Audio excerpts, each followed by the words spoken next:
আসসালামু আলাইকুম। নতুন আরেকটি ভিডিওতে সবাইকে স্বাগতম।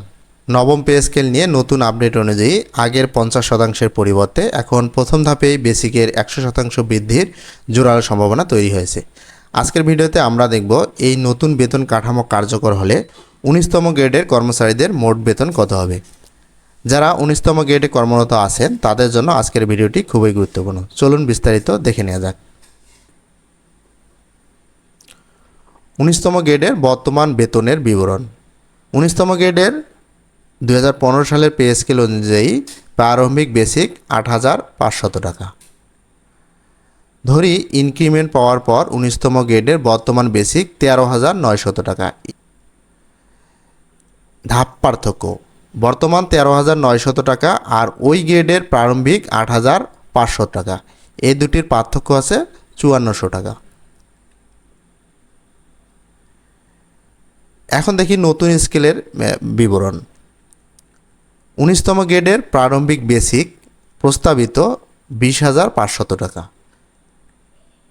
ইনক্রিমেন্ট সমন্বয়ের পর বেসিক হবে এই প্রারম্ভিক 20,500 যোগ পার্থক্য আমরা একটু আগে বের করলাম 5,400 টাকা বা 5400 টাকা।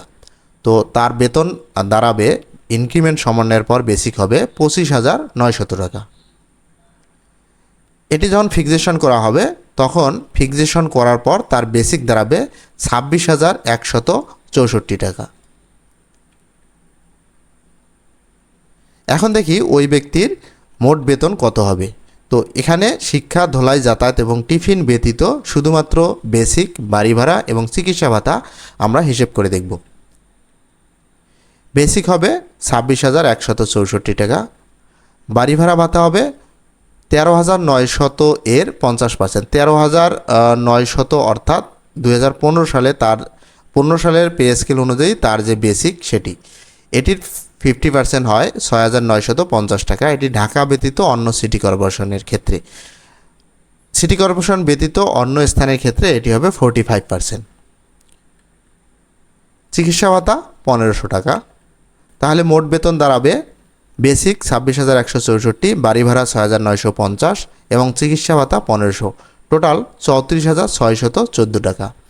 এর সঙ্গে শিক্ষা ভাতা, ধোলাই ভাতা, যাতায়াত ভাতা এবং টিফিন ভাতা যোগ করলে আপনি আপনার মোট কত বেতন হয় তা সহজেই বের করতে পারবেন।